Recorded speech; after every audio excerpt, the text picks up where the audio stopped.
Hi ಎಲ್ರಿಗೂ ನಮಸ್ಕಾರ. Welcome to C S Learn ಗುರು.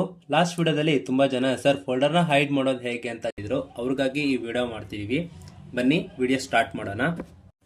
ನಾವು ಯಾವ ಫೋಲ್ಡರ್ನ ಹೈಡ್ ಮಾಡಬೇಕು ಅಂತ ಇರ್ತೀವೋ ಆ ಫೋಲ್ಡರ್ನ ರೈಟ್ ಕ್ಲಿಕ್ ಮಾಡಿ ರಿನೇಮ್ ಮಾಡ್ಕೋಬೇಕು. ರಿನೇಮ್ ಮಾಡಿಬಿಟ್ಟು ಆಲ್ಟ್ 255ನ ನಂಬರ್ಸಲ್ಲಿ ಎಂಟರ್ ಮಾಡಿ. ನೋಡಿ, ವಿತೌಟ್ ನೇಮಲ್ಲಿ ಫೋಲ್ಡ್ರು ಕ್ರಿಯೇಟ್ ಆಗಿದೆ. ಏನಕ್ಕಪ್ಪ ವಿತೌಟ್ ನೇಮಲ್ಲಿ ಫೋಲ್ಡರ್ನ ಕ್ರಿಯೇಟ್ ಮಾಡಬೇಕು ಅಂದರೆ, ಎಕ್ಸಾಂಪಲ್ಗೆ ಪಕ್ಕದಲ್ಲಿ ಒಂದು ಫೋಲ್ಡರ್ನ ನಾನು ಹೈಡ್ ಮಾಡಿದ್ದೀನಿ, ಬಟ್ ಅಲ್ಲಿ ನೇಮ್ ಶೋ ಆಗ್ತಾ ಇದೆ. ನೇಮ್ ಶೋ ಆಗೋದ್ರಿಂದ ಅಲ್ಲಿ ಫೋಲ್ಡರ್ ಇದೆ ಅಂತ ಈಸಿಯಾಗಿ ಐಡೆಂಟಿಫೈ ಮಾಡ್ಬೋದು. ಅದಕ್ಕಾಗಿ ವಿತೌಟ್ ನೇಮಲ್ಲಿ ಫೋಲ್ಡರ್ನ ಕ್ರಿಯೇಟ್ ಮಾಡ್ಕೋಬೇಕು. ನೆಕ್ಸ್ಟು ಫೋಲ್ಡರ್ನ ರೈಟ್ ಕ್ಲಿಕ್ ಮಾಡಿ ಪ್ರಾಪರ್ಟೀಸ್ಗೆ ಬಂದು ಕಸ್ಟಮೈಸ್ನ ಕ್ಲಿಕ್ ಮಾಡಿದರೆ ಇಲ್ಲಿ ಚೇಂಜ್ ಐಕಾನ್ಸ್ ಅಂತ ಕಾಣ್ತಾ ಹೋಗುತ್ತೆ. ಓಕೆ ಮಾಡಿದರೆ ನಿಮಗೆ ಐಕಾನ್ಸ್ ಎಲ್ಲ ಶೋ ಆಗುತ್ತೆ. ಇಲ್ಲಿ ಬ್ಲಾಂಕ್ ಐಕಾನ್ನ ಸೆಲೆಕ್ಟ್ ಮಾಡ್ಕೊಳ್ಳಿ. ಸೆಲೆಕ್ಟ್ ಮಾಡ್ಕೊಂಡು ಓಕೆ ಕೊಟ್ಟರೆ ನೀವು ನೋಡ್ಬೋದು ಡೆಸ್ಕ್ಟಾಪ್ ಸೀಟಲ್ಲಿ ನಿಮ್ಮ ಫೋಲ್ಡರ್ ಹೈಡ್ ಆಗಿದೆ.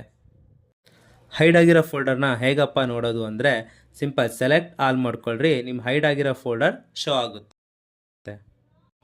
ಓಪನ್ ಮಾಡಿಕೊಂಡ್ರೆ ಫೈಲ್ಸ್ ಎಲ್ಲ ಇದೆ, ಸೇಫ್ ಆಗಿದೆ. ಇಷ್ಟೊತ್ತು ಫೋಲ್ಡರ್ನ ಹೈಡ್ ಮಾಡೋದು ಹೇಗೆ ಅಂತ ನೋಡಿದ್ರಿ. ಈಗ ಬನ್ನಿ ಆ ಹೈಡ್ ಆಗಿರೋ ಫೋಲ್ಡರ್ನ ರಿಟರ್ನ್ ತೆಗೆಯೋದು ಹೇಗೆ ಅಂತ ನೋಡೋಣ. ಹೈಡ್ ಆಗಿರೋ ಫೋಲ್ಡರ್ ಮೇಲೆ ರೈಟ್ ಕ್ಲಿಕ್ ಮಾಡಿ ಸೇಮ್ ಪ್ರಾಪರ್ಟೀಸ್ಗೆ ಬಂದು ಕಸ್ಟಮೈಸ್ನ ಕ್ಲಿಕ್ ಮಾಡಿ ಚೇಂಜ್ ಐಕನ್ನ ಕೊಟ್ಟು ಇಲ್ಲಿ ಫೋಲ್ಡರ್ನ ಕ್ಲಿಕ್ ಮಾಡಿದರೆ ನಿಮಗೆ ಡೆಸ್ಕ್ಟಾಪ್ ಸೀಟಲ್ಲಿ ಫೋಲ್ಡರ್ ಶೋ ಆಗುತ್ತೆ.